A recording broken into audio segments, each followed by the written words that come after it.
ಅವ್ರು ನಮ್ಮ ಜೊತೆಯಲ್ಲಿದ್ದಾರೆ. ಸ್ನೇಹಮಯಿ ಕೃಷ್ಣ ಅವರೇ, ನನ್ನ ಧ್ವನಿ ತಲುಪ್ತಾ ಇದೆ ಅಂತ ಭಾವಿಸ್ತಾ, ಇಡಿ ಯಾಕೆ ಅಲ್ಲಿ ಸಾವಿರಾರು ಕೋಟಿಗಳ ಅಕ್ರಮ ವ್ಯವಹಾರ ನಡೆದಿರೋದ್ರಿಂದ, ಬೃಹತ್ ಬ್ರಹ್ಮಾಂಡ ಭ್ರಷ್ಟಾಚಾರ ನಡೆದಿರೋದ್ರಿಂದ ಸೊ ಇಡಿನ ತನಿಖೆ ನಡೆಸೋ ಸೂಕ್ತ ಅಂತೇಳಿ ನಮ್ಗೆ ಅನ್ಸಿದ್ರಿಂದ ಆ ಇಡಿಗೆ ದೂರವಾಣಿ ಕೊಟ್ಟಿದ್ದೀವಿ. ನಿಮ್ ದೂರಿನ ಸಾರಾಂಶ ಕ್ವಿಕ್ ಆಗಿ ಹೇಳ್ಬೋದಾ ಸರ್? ಏನಂತ ಹೇಳಿ ಅಂದ್ರೆ ಇಲ್ಲಿನ ಕೇಸ್ಗೂ ಅಂದ್ರೆ ಇವಾಗ ನೀವೇನು ಜನಪ್ರತಿನಿಧಿಗಳ ನ್ಯಾಯಾಲಯಕ್ಕೆ ಹೋಗಿ ದಾಖಲು ಮಾಡಿದ್ರಿ, ರಾಜ್ಯಪಾಲರ ಥ್ರೂ ದಾಖಲು ಮಾಡಿದ್ರಿ, ಅದಕ್ಕೂ ಇಡಿಲ್ ದಾಖಲಾಗಿರೋ ಪ್ರಕರಣಕ್ಕೂ ವ್ಯತ್ಯಾಸ ಏನಿದೆ?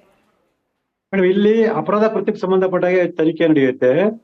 ಸೊ ಅಲ್ಲಿ ಇಡಿಲಿ ಅಕ್ರಮ ಹಣ ವ್ಯವಹಾರಕ್ಕೆ ಸಂಬಂಧಪಟ್ಟಾಗೆ ತನಿಖೆ ನಡೆಯುತ್ತೇವೆ. ಯಾಕಂದ್ರೆ ಮೈಸೂರು ಜಿಲ್ಲಾಧಿಕಾರಿ ಸರ್ಕಾರಕ್ಕೆ ಬರೆದಂತ ಪತ್ರದಲ್ಲಿ ಸಾವಿರಾರು ಕೋಟಿಗಳ ಅವ್ಯವಹಾರ ನಡೆದಿದೆ ಅಂತ ಹೇಳಿ ಬರ್ದಿದ್ದಾರೆ. ಈ ಹಿನ್ನೆಲೆಯಲ್ಲಿ ನಾವು ಇಡಿಗೆ ಅರ್ಜಿ ಕೊಟ್ಟಿದ್ವಿ. ಕಡೆ ಪ್ರಶ್ನೆ ಸರ್, ಇವಾಗ ಲೋಕಾಯುಕ್ತದಲ್ಲಿ ಡಿಲೇ ಆಗ್ತಿದೆ ಅನ್ನೋ ಆರೋಪ ಇದೆ.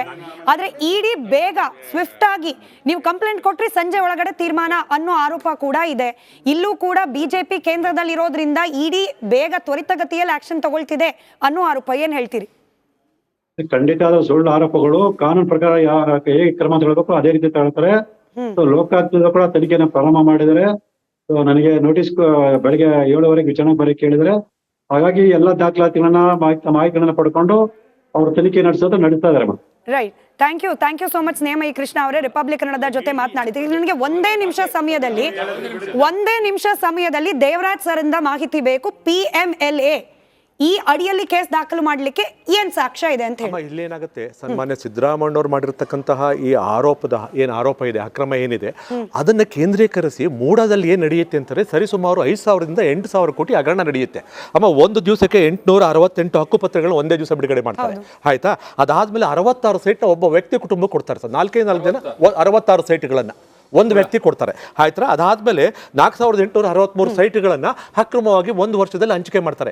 ಇದಾದ್ಮೇಲೆ ವಿಶೇಷವಾಗಿ ಒಂದು ನಡೆಯುತ್ತೆ, ನಮ್ಮ ದೇಶದ ಇತಿಹಾಸದಲ್ಲೇ ನಡೆಯೋಲ್ಲ, ಸೆಟಲ್ಮೆಂಟ್ ಡೀಡ್ ಅಂತ ಒಂದು ಬ್ರೈಬ್ ಅನ್ನು ತಗೊಳ್ತಕ್ಕಂಥ ಹೊಸ ಮೆಥಡ್ ಕಂಡ್ಕೊಂತಾರೆ. ಲಾಸ್ಟ್ ಟೈಮ್ ನಮ್ಮ ಒಂದು ಆರ್ ಕನ್ನಡದಲ್ಲೇ ನಾವು ಇದರಲ್ಲಿ ಈ ವಿಷಯವನ್ನ ಹೇಳಿದ್ವಿ. ಹೇಗೆ ಅಂತಂದ್ರೆ, ಒಬ್ಬ ಕಾರ್ತಿಕ್ ಅನ್ನೋ ಒಬ್ಬ ವ್ಯಕ್ತಿ, ಒಬ್ಬ ಮಂಜುನಾಥ್ ಅನ್ನೋ ವ್ಯಕ್ತಿ, ಮಂಜುನಾಥ್ ಅನ್ನೋ ವ್ಯಕ್ತಿ ಕಾರ್ತಿಕ್ ಬಡಾವಣೆ ನಿರ್ಮಾಣ ಮಾಡ್ತಾರೆ. ಅವರಿಗೆ ಖಾಸಗಿ ಬಡಾವಣೆಗೆ ಒಂದು ಮೂಡದಿಂದ 20-22 ಸೈಟ್ ಕೊಡ್ತಾರೆ. ಅದಕ್ಕೆ ಬ್ರೈವ್ ಆಗಿ ಅಲ್ಲಿ ಇನ್ಕಮ್ ಟ್ಯಾಕ್ಸ್ ಕಟ್ಟಲ್ಲ, ಇನ್ಕಮ್ ಟ್ಯಾಕ್ಸ್ ಡಿಕ್ಲರೇಷನ್ ಮಾಡೋದಿಲ್ಲ, ಸೆಟಲ್ಮೆಂಟ್ ಡೀಡ್ ಅಲ್ಲಿ ಬ್ರೈವ್ ತಗೋತಾರೆ, ಲಂಚ ತಗೋತಾರೆ.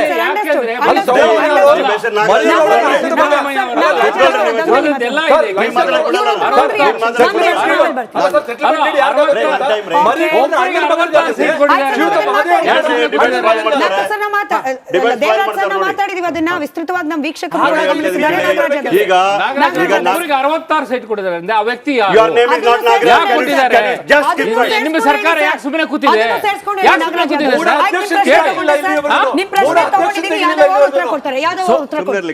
ಬಹಳಷ್ಟು ಹುದ್ದೆಗಳಲ್ಲಿ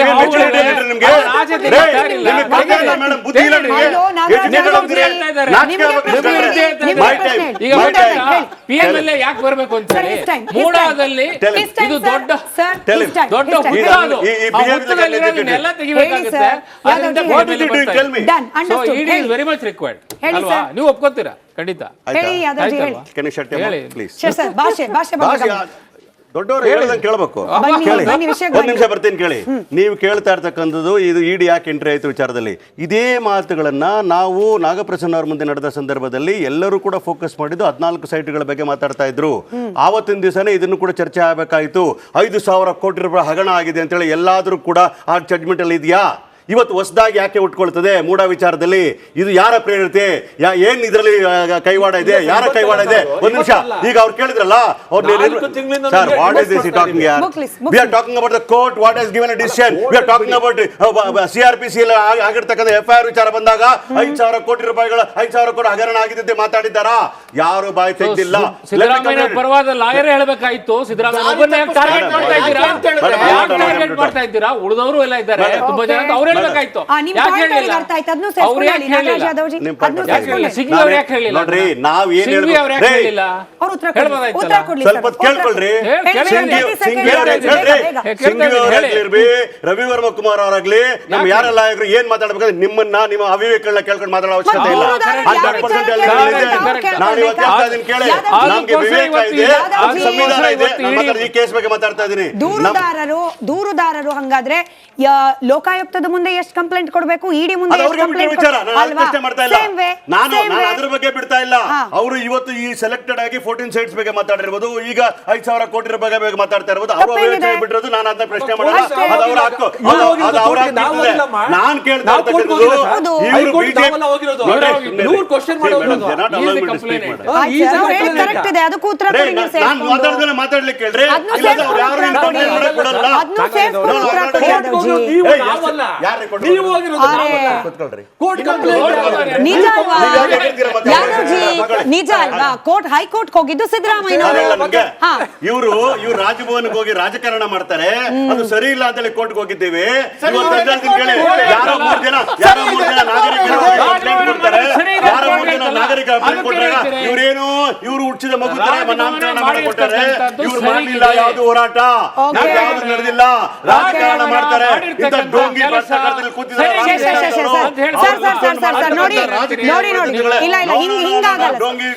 you can't disrespect my panelist. ಇಲ್ಲ ಸರ್, ನೀವು ಕೆಡಿಸ್ಕೊಬೇಡಿ. ಯಾದವ್ಜಿ ಅನುರಾಗ್ ಯಾದವ್ ಅವರು 2 ನಿಮಿಷ ಯಾಕೆ ವ್ಯವಸ್ಥಿತವಾಗಿ ಸೆಲೆಕ್ಟೆಡ್ ಆಗಿ ಕೇಸ್ಗಳನ್ನ ಮಾಡಿ ಚಂದ್ರಶೇಖರ್ ಕೇಸ್ ಮಾಡ್ತಾರೆ. ಒಂದು CRPC ಒಂದು ಕೇಸ್ ಮಾಡ್ತಾರೆ. ತನಿಖೆನ ಸ್ವಾಗತ ಮಾಡ್ತೀವಿ, ತನಿಖೆ ಒಪ್ಕೊಂಡಿದ್ದೀವಿ. ಕೇಳಿ, ತನಿಖೆ ಒಪ್ಕೊಂಡಿದ್ದೀವಿ. ಆದ್ರೆ ಇವರೆಲ್ಲರೂ ಕೂಡ ಮಾಡಿರ್ತಕ್ಕಂಥ ಅನಾಚಾರಗಳ ಬಗ್ಗೆ ನೈತಿಕತೆ ಇಲ್ಲದಿರೋರು ನಮಗೆ ಪಾಠ ಹೇಳಬಾರ್ದು. ನಿಜವಾಗ್ಲೂ ಹೇಳ್ಬೇಕಂದ್ರೆ ಬಿಜೆಪಿ ಅವರಿಗೆ ನಿರ್ಮಲಾ ಸೀತಾರಾಮನ್ ಸ್ಟೇ ಕೊಟ್ಟಿರ್ಬೋದು, ಆದ್ರೆ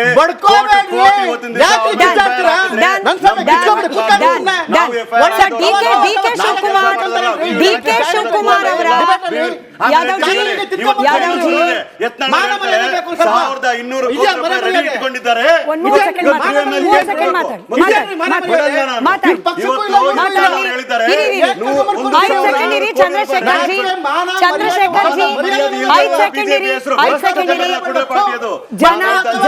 ನಾಗರಾಜ್ ಯಾದವ್ಜಿ ನಿಮಗೂ ಹೇಳ್ತೀನಿ, ನಾನು ಚಂದ್ರಶೇಖರ್ ಒಂದ್ ನಿಮಿಷ ಸರ್.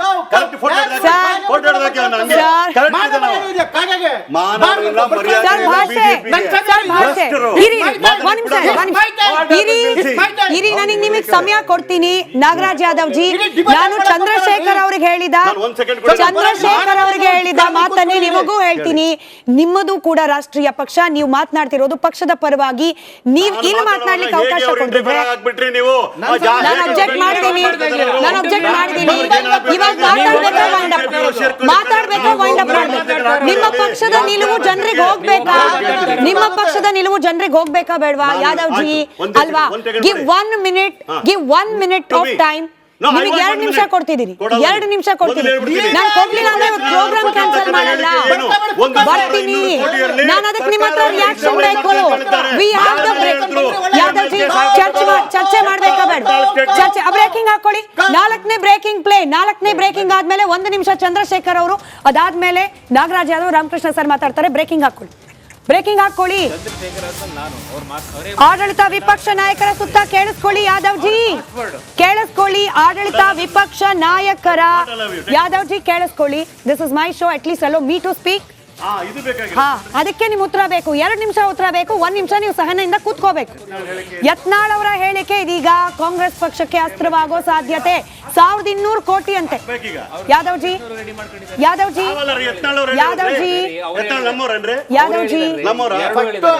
1 ನಿಮಿಷ ಚಂದ್ರಶೇಖರ್ ಅವರ ರಿಯಾಕ್ಷನ್, ಅದಾದ್ಮೇಲೆ ಯಾದವ್ ಅವರ ರಿಯಾಕ್ಷನ್. 1 ನಿಮಿಷ ಸಮಯ ಶುರು. ಆದ್ರೆ ಅವ್ರ ಮಾನ ಒಂದು ಮರ್ಯಾದೆ ನಿಮ್ಮ ಮಾತಾಡ್ತಾರೆ. ಒಂದು ನಿಮಿಷ ಸಮಯ ಶುರು. ಕೋರ್ಟ್ ಹೇಳಿದೆ ಅಂತ ಹೇಳಿ ದಾರಿ ತಪ್ಪಿಸತಕ್ಕಂಥ ಪ್ರಯತ್ನ ನಡೀತಾ ಇದೆ.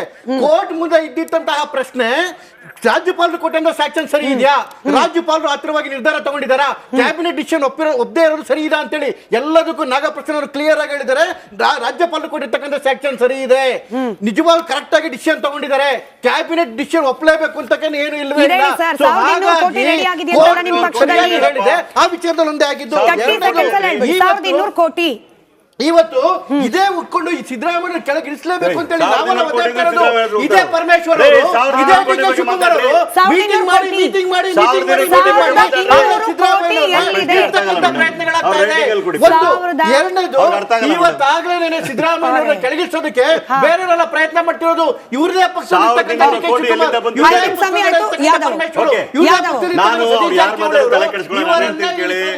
ಇವತ್ತು ಯತ್ನಾಳ್ ಅವರು ಸ್ಟೇಟ್ಮೆಂಟ್ ಮಾಡ್ತಾರೆ, 1200 ಕೋಟಿನ ಅರೇಂಜ್ ಮಾಡಿ ಇಟ್ಕೊಂಡಿದ್ದಾರೆ.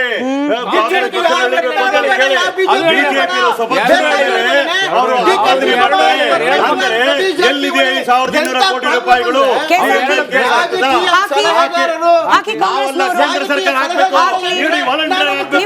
ಯಾಕೆ ಮಾಡೋದಿಲ್ಲ? ಕೆಲಸ ಮಾಡಬೇಕು. ಅಷ್ಟಕ್ಕೆ ಅನಿವಾರ್ಯವಾಗಿ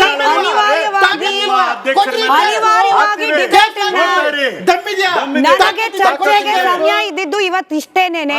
ರಾಜ್ಯದ ಜನರ ಕಣ್ಣ ಮುಂದೆ ಸ್ಪಷ್ಟವಾಗಿದೆ, ಜನರ ಕಣ್ಣ ಮುಂದೆ ಸ್ಪಷ್ಟವಾಗಿದೆ ಪಕ್ಷಗಳ ನಿಲುವು, ಪಕ್ಷಗಳ ರಿವೆಂಜ್ ಪಾಲಿಟಿಕ್ಸ್. ಇಲ್ಲ ಇಲ್ಲ ಇಲ್ಲ Yadavji this is not done. Yadavji this is not done. ಈ ಮಾತನ್ನ ಒಪ್ಪೋದಿಲ್ಲ. ಡಿಬೇಟ್ಗೆ ಸಮಯ ಇದ್ದಿದ್ದಷ್ಟೇ. ಧನ್ಯವಾದ ಎಲ್ರಿಗೂ ಕೂಡ.